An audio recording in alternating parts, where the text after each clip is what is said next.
Իմ խնդրանքը մեկն է, պարոն Երանոսյան ջան, ես եկել եմ այստեղ խաղաղության կոչ արել, մի րոպե, լսեք էլի, իմանանք թե իմ ծնող եք, մի րոպե խոսամ գնում եմ, էլի սուզ մնամ, եկել եմ խաղաղության կոչ եմ արել, ասել եմ ցուցարարներին, ինչ ուզում ա լինի, նույն ոստիկաններին, մերն են, բռնի գործողություն դրանք ՄԱԿ-ի, մարդ իրավունքների հիմնարան սկզբունքներն չլինի, չկատարեն, դա է խնդրանքս եղել, խաղաղության կոչ է եղել, հարգելիս,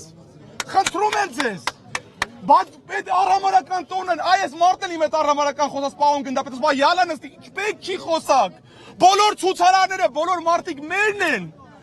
ես խնդրում եմ ձեզ, ես որ տղա եմ, ես միայն որպես իմ ծնողները մեր իրանք են, այո, կարող են նախագահի դեմ բան ունենալ, բայց թող զսպված լինեն, դուք կարող եք իրաց թևն եք պաշտպանել, բայց զուսպ եղեք, իրանց էլ եմ օրդորում, ձեզ էլ եմ օրդորում, պարոն Երանոսյան, հորդորել եմ, հիմա էլ եմ ասում, խնդրում եմ զսպվածություն, սիրելի ոստիկաններ, սիրելի գնդապետ, որ դուք ինձ կոպտեցիք, քաշեցիք, խնդրում եմ ձեզ, խնդրում եմ, դուք եք ձերից ես քաչիկ եմ ասում ֆիզիկ, խնդրում եմ ներողամիտ եղեք, ներողամիտ, աղաչում եմ ձեզ, իմ կոչը դա ցուցարարների պահանջը արդար է, մարդիկ սոցիալական արտահայտությունից հոգտել են,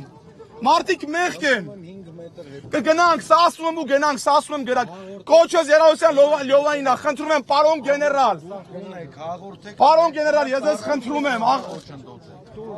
ինչպես չլսեցի, ես կփորձեմ խոստամ իրենց, շատ շնորհակալություն, ժողովուրդ խնդրում եմ, շատ եմ խնդրում, 5 մետր հետ գնացեք,